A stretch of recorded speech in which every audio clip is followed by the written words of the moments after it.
সুপ্রিয় দর্শক শ্রোতা মণ্ডলী, আপনি এই মুহূর্তে আমাকে যে যেখান থেকে দেখছেন এবং পরবর্তীতে ভিডিওটি যে যেখান থেকে দেখবেন, আপনাদের সকলকে জানাই আমি আমার প্রাণঢাল অভিনন্দন এবং শুভেচ্ছা এবং কৃতজ্ঞতা প্রকাশ করি। সার্বক্ষণিক আমার সাথে থেকে আমার ভিডিওগুলো শুনে এবং লাইক কমেন্টস করে সারা বাংলাদেশে ছড়িয়ে দেওয়ার জন্য। আপনাদের লাইক কমেন্টস প্রতিনিয়ত দরকার। কিছু পারেন আর না পারেন, অন্তত পক্ষে একটা লাভ রিয়েক্ট, অ্যাংরি রিয়েক্ট দিয়ে, যারা ভালো লাগে না অ্যাংরি রিয়েক্ট হলে দিয়ে। কারণ প্রতিটা কমেন্টস, একটা কমেন্টস 1000 জনের কাছে আবার ভিডিওটা পাঠায়। এটা ভিডিওর একটা সিস্টেম বা ইউটিউবের একটা সিস্টেম। সুতরাং আরো 1000 জন শুনে এই কাজটুকু করেন এবং সাবস্ক্রাইব করেন। আপনাদের যদি পছন্দ হয়, ভালো লাগে, সাবস্ক্রাইব করেন। থাম্বনেল এবং ব্যানার দেখে আপনারা হয়তো চিন্তা করছেন হঠাৎ করে এটা কি বললাম, হাই প্রোফাইল মিটিং। হ্যাঁ, এটা তো আজ আপনারা গতকাল সারা রাতে অনেকেই ভিডিওগুলো করেছে, হাই প্রোফাইল মিটিং চলছে, হাই প্রোফাইল মিটিং চলছে। আমি এই মুহূর্তে দিচ্ছি, কারণ হচ্ছে মিটিংটা শুরু হবে আজকে দিনের 12টার পরে, মানে 12টা থেকে 1টার ভেতরে সবাই ঢুকা শুরু করবে। তো আজকের মিটিং এ যারা আছে, এটা হচ্ছে যে আমাদের বিপ্লব বড়ুয়া, প্রধানমন্ত্রীর সাবেক সহকারী ও আওয়ামী লীগের দপ্তর সম্পাদক ব্যারিস্টার বিপ্লব বড়ুয়ার নেতৃত্বে যাচ্ছে 13 জনের একটা গ্রুপ। তার মধ্যে আমাদের রেজাউল করিম ভাই আছেন, যিনি পানি সম্পদ মন্ত্রণালয়ের মন্ত্রী ছিলেন। হয়তো বলতাম যে উনি মন্ত্রী, আরে না, কারণ রেজাউল করিমের কমিটিতে কোনো পদ পদবি নেই। বিপ্লব বড়ুয়ার আছে এবং শেখ হাসিনার খুব কাছে থাকার কারণে, নেত্রী কাছে থাকে না, তার নেতৃত্বে যাচ্ছেন। বা আপনি ধরে নেন কারণ নেতৃত্বে যাচ্ছেন না, এদের ডাকা হয়েছে। তো সেখানে আমেরিকা থেকে অলরেডি চলে গেছেন উনি, আজকে 3 দিন যাবত ওখানে আছেন। রেজা ভাই লন্ডনে ছিলেন, উনিও গেছেন। আজকে অনেকে হয়তো ওনার ফটোটা দেখেছেন, এই গৌতম লাহিড়ী দাদার সাথে বসে ওনাদের ফটোটা। ওনারা দুইজনই হাই প্রোফাইল, দুইজন ছাড়াও আছে খাগড়াছড়ি জেলা পরিষদের সাবেক চেয়ারম্যান অপু ত্রিপুরা, এবং আছেন রোকেয়া প্রাচী। আপনার সকলেই চিনেন রোকেয়া প্রাচীকে। আম, এবং মহিলা আওয়ামী লীগের সাংগঠনিক সম্পাদক ঝর্ণা বারৈ, এবং মহিলা আওয়ামী লীগের সম্পাদক মন্ডলীর সদস্য রাখি, যেটা কিনা আমাদের নানক ভাইয়ের মেয়ে, আপনারা সকলে জানেন। এবং যুব মহিলা লীগের আরেক সম্পাদক অরুণী, আপনারা সকলে এনাদের চিনেন। এছাড়াও আরো বেশ কিছু লোক যাচ্ছে, টোটাল 13 জনের একটা গ্রুপ। আজকে নেত্রীর সাথে বৈঠক। নেত্রীর সাথে এই বৈঠকটা আসলে হাই প্রোফাইল এই জন্যই বলছি যে গত 8-10 দিন যাবৎ বিভিন্ন গ্রুপে গ্রুপে মিটিং হচ্ছে। তবে এখনকার এই মিটিং নেত্রী বলার পরে যে আমি আসছি ডিসেম্বরে, বলার পরে এটা হচ্ছে যে সর্ব হাই প্রোফাইল মিটিং। এরপরে এখন সম্ভবত সপ্তাহে 3 দিন বা 4 দিন প্রতিদিনই মিটিং হইতে থাকবে। আগামী যে মিটিংটা আছে সম্ভবত ঢাকা সিটি কর্পোরেশন উত্তর দক্ষিণের পুরুষ কমিশনার, মহিলা কমিশনার, এইভাবে নিয়ে নিয়ে মিটিং গুলো হবে। কারণ নেত্রী যখন দেশে আসবেন তখন বিভিন্ন জায়গায় আমাদের এই সেক্টরের লোকগুলোকে দরকার। কারণ এখন তো এই মুহূর্তে তো আমাদের ঐক্যের দরকার, বিভেদের দরকার নাই। এই মুহূর্তে আমাদের সংযোগের দরকার, বিয়োগের দরকার নাই। সুতরাং এই হাই প্রোফাইল মিটিং চলছে। এই হাই প্রোফাইল মিটিং থেকে মিটিং শেষে, কালকের টানা টোটাল মিটিং গুলোর শেষে হয়তো আমরা, আজকে যেহেতু 12 তারিখ, হয়তো 30 তারিখ বা আগামী মাসের যে কোনো সময় আমরা দুইটা ইনফরমেশন পেতে পারি। সে দুইটা ইনফরমেশন, একটা হচ্ছে যে যে নেত্রীর পক্ষ থেকে যে কোনো একজন, হয়তো নেত্রী যা যা বলবে সেটা আমাদের মাঝে পৌঁছে দেওয়ার জন্য একজন হইতে পারে। এবং আইন অঙ্গনের তো অনেক আইনজীবীর সাথে কথা হচ্ছে, মিটিং হচ্ছে বিভিন্ন ধরনের। বাংলাদেশ থেকে অনেক আইনজীবী অলরেডি ঘুরে এসেছেন, বিদেশে যারা আছেন তারাও কথা বলছেন। এইটারও একটা আইন ফোরাম করে সেখানেও একজন বা দুইজন, এবং মিডিয়া সেলের মিডিয়া প্রচারের জন্য একজন বা দুইজনের নাম এভাবে ঘোষণা হতে পারে। মানে এগুলো কোনো ডিরেক্ট পদবি না এই মুহূর্তে। মানে এটা বলেন যুদ্ধকালীন একটা সিস্টেম, যুদ্ধকালীন একটা সিস্টেম তৈরি হবে। তো এই হচ্ছে যে হাই প্রোফাইল মিটিংটা শুরু হয়েছে আজকে থেকে। মানে আপনাদের কাছে যখন ভিডিওটা যাবে ঠিক তার ঘন্টা দুয়েক পর থেকে হাই প্রোফাইল মিটিংটা শুরু হবে।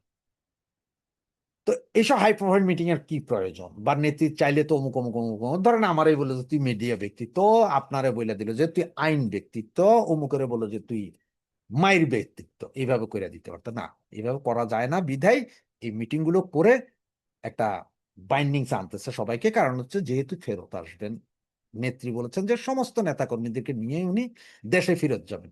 সমস্ত নেতাকর্মী বলতে 500-700 নেতাকর্মীও এখন দেশের বাইরে নেই, সবাই দেশে আছে। যারা আছে তারা সবাই যাবে।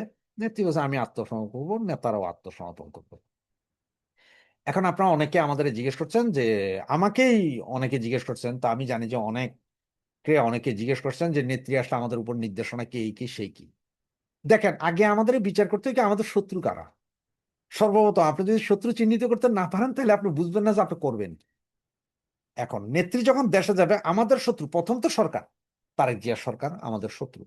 কারণ তারা আমাদের জন্য ঢাকা এয়ারপোর্ট বলেন, বর্ডার বলেন, নৌপথ বলেন, রেলপথ বলেন, কোথাও যায় আমাদের জন্য ফুল নিয়ে দাঁড়ায় থাকবে না যে এসো এসো গো গান গাইয়া ফুল ছিটাই গো, এরকম তো করবে না। ঠিক আছে না? পুলিশ ওদের ওই সক্ষমতা নাই যে আবার আমাদের পিঠে ঘর তোলার, কিছু কিছু হুমকি দুমকি তো দেখাবে। ওই যে বাঘ যেমন দেখেন না, বাঘ জঙ্গলে যখন বয়স থাকে তখন খুব তেজি দৌড়ায়, বুড়ো হয়ে গেলে একটু হাউ হাউ করে, ওই রকম পুলিশের অবস্থা। আর সেনাবাহিনী হয়তো একটু নড়াচড়া করলো, তারা খুব একটা বেশি কিছু করবে না।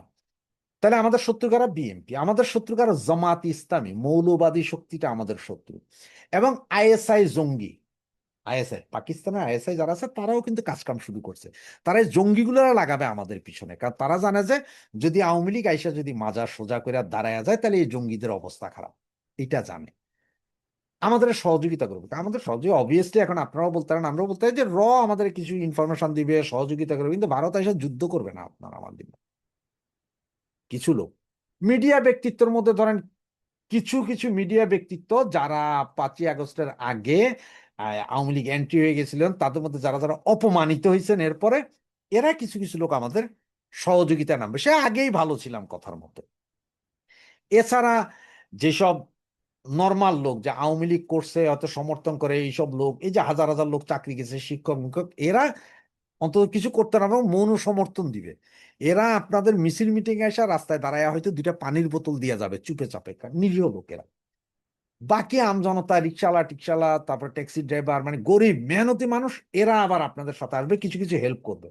100% সবাই নাইমা আপনাদের সাথে যুদ্ধে বন্দুক ধরবে না। যুদ্ধে বন্দুক সবাই ধরে না, সৈনিক বন্দুক ধরে, আমজনতা ধরে না। কিন্তু আমজনতা ব্যাটেল ফিল্ডে অন্য কাজ করে দেয়, কেউ খাবার দেয়, কেউ পানি দেয়, কেউ চিকিৎসা সেবা দেয়, কেউ ট্রিটমেন্ট দেয়। এইটা তাহলে আমাদের শত্রু হচ্ছে যে মূলত আইএসআই এর এজেন্ট যেগুলো আছে বাংলাদেশে, মৌলবাদী যেগুলা, এই টার্কিশ এজেন্ট, পাইক্কা এজেন্ট, এগুলা, সাথে বাংলাদেশের মৌলবাদীগুলা, এই এনসিপির গুন্ডা, এগুলোর কথা কয়া লাভ নেই, এগুলো মুতের সাথে বাইসা যাবে বিএনপি। বিএনপি এবং প্রশাসনের একটা অংশ হয়তো চাইবে, কারণ কি জানেন, গত 2 বছরে তারা যারা খাইছে বা যা খাইতেছে, এখনো যা খাইতেছে, তারা কি এমনি এমনি ছেড়ে দিবে মনে করেন? ছেড়ে দিবে না। তারাও কিন্তু একটা মরণ কামড় দিবে। এই মরণ কামড় তারাও চাইবে না যে বাবারে এটা ছেড়ে দিয়ে, তো তারা জানে যে তাদের সবার বিচার হবো, এখানে কেউ ইন্ডিমিউনিটি পাবে না, এটা জানে। সুতরাং তারাও ছেড়ে দেবে, তারা মরণ কামড় দিবে, আর সেই মরণ কামড় আবার আমরাও দিতে হবে। এখন আপনারা বলতে পারেন ভাই আমরা কিভাবে মরণ কামড়? ভাই একটা কথা বলি আপনার, নেত্রী আসবে এটা শোনার পরে কিন্তু অলরেডি শুরু হয়ে গেছে যে ধূপধুপানি। এখন আপনি একটা জিনিস চিন্তা করেন যে 5ই আগস্ট নেত্রী 1:30 থেকে 2টার ভেতরে আমরা খবর পেয়ে গেলাম যে নেত্রী দেশ ত্যাগ করেছেন। সোনা প্রধান এসব বললেন না, এরপরে প্রচন্ড একটা তাণ্ডব চালাইলো এই মৌলবাদী জামাত বিএনপি গোষ্ঠী। আপনারা মনে রাখতে হবে, ওরা যে তাণ্ডবটা চালাইছে, ঠিক নেত্রী যখন বলবে যে আমি কালকে আসছি বা পরশু আসছি, সেম তাণ্ডব 100 গুণ গতিতে আমি আপনি চালাইতে হবে। আমি আপনি যখন এই তাণ্ডব চালাবো, এই তাণ্ডব তারা সইতে পারবে না। এই তাণ্ডব সরার উপায় নেই তাদের। তবে এই তাণ্ডবের মধ্যে আমরা কোনো পুলিশ মারবো না, কোনো থানা লুট করবো না, থানা আক্রমণ করবো না। সেনাবাহিনী শক্তের ভক্ত নরমার জমে, এরা মারবে না, আমাদের মারতে আসবে না। প্রথমে একটু হাইফাই করলো কিন্তু করবে না। ওই যে গোপালগঞ্জে যে 5জন মারছে, ওই ঘটনা এরা আর ঘটাইবো না, কারণ হেরাও এখন ছাইরা দিয়ে কাইন্দাবাচি অবস্থায় আছে। পুলিশ চুপ হয়ে যাবে, কারণ আপনি যখন রাইগা যাবেন, আপনি যখন মাইট শুরু করেন, পুলিশও সামনে আসবে না। ওই যে সন্ত্রাসী গোষ্ঠী, এটা আপনি চিহ্নিত করে পারেন। নেত্রী বারবার বলছে যে চিহ্নিত করো, লিস্ট করো, হ্যান করো, ত্যাগ করো, বলছে না? কারণ হচ্ছে যে আপনি নেত্রী ঘোষণা দেওয়ার লগে লগে ওই অ্যাটাকটা আপনারে করতে হবে। ফার্স্ট অ্যাটাক যদি আপনি কইরা বসেন তখন, কারণ আমাদের তো এমনি সব গেছে, কিছুই নাই, তো আমরা এখন অ্যাটাক করলে আর কি বা করবি? যদি আমরা এই অ্যাটাক যদি করতে না পারি তাইলে কি হবে জানেন? আমরা পিছায়া পড়বো। এটা মনে হয় কিন্তু ফুটবল খেলায় যেই দল যত বেশি প্রেসার করে অ্যাটাক করছে সেই দলে কিন্তু গোল করে দিচ্ছে। আপনি অ্যাটাক করতে না পারলে, আপনি যদি অ্যাটাকিং ক্ষমতা না থাকে, সেভিং ক্ষমতায় যান, তাহলে আপনি জিতবেন না, আপনারা ফরওয়ার্ডে খেলতে হবে। সুতরাং আপনি ফরওয়ার্ডে খেলতে হবে। ঠিক নেত্রী বলার সাথে সাথে যদি ফরওয়ার্ডে খেলতে পারেন, তাইলে দেখবেন যে ওরা ভয়ে 5ই আগস্ট আমি আপনি চলে গেছি কেন, ওরা এত বেশি ফরওয়ার্ডে খেলতে আসছে যে আমাদের দ্বিধাহীন হয়ে গেছি, আমরা বুঝে উঠতে পারিনি। ঠিক ওদের ওই সুযোগ, এবার ওদের জন্য ওই সুযোগ আর দেওয়া যাবে না। আমি আপনি নামার সাথে সাধারণ পাবলিকও উঠে তাদের শুরু করবে এটা, এবং এইটাই করতে হবে। এইটা কইরেই আমরা ওদের বুঝাই দিতে হবে সবকিছুর শেষ আছে।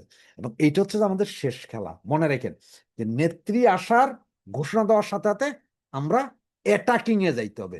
আমরা আর তখন সেভিং এ যাই লাভ নেই, মানে সেফ সাইডে যাই লাভ নেই, আমরা অ্যাটাকিং এ যাবো। আমরা যদি ফরওয়ার্ডে খেলি দিই, খেলা দিলে ঠেলা দিবে, খেলার সাথেই ঠেলা হয়ে যাবে, কিন্তু কোনো নিরীহ ব্যক্তি বা অন্য কাউরে না, এই জঙ্গি গোষ্ঠীর ধইরা উৎপটাং করে দিতে হবে। তাইলেই আমরা আইসা যাব। আস্তে আস্তে আরো খবর আসবে, আরো অনেক কিছু বলবে, আরো অনেক কিছু হইতে থাকবে, দেখতে থাকেন।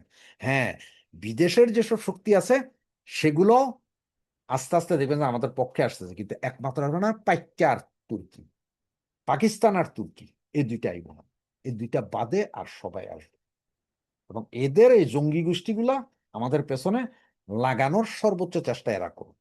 সুতরাং চোখ কান খোলা রাখেন। এবং একটা কথা এখনো বলে দিই, ভবিষ্যতে বলবো, প্রতিদিন বলবো এখন থেকে, সেটা হচ্ছে যে নেত্রী যেই মাত্র বলবেন যে আমি কালকে আসছি, ডেট ঘোষণার সাথে সাথে সেদিনই আপনাদের ফরওয়ার্ডে যায় খেলা শুরু করে দিতে হবে। যা গেছে গেছে, আর কিছু যাওয়ার নেই, ইজ্জত তো এমনিই গেছে, আর বেজ্জিতি আর কি ডর। সুতরাং ফরওয়ার্ডে খেলবো, সব সাবা করবো। জয় বাংলা, জয় বঙ্গবন্ধু।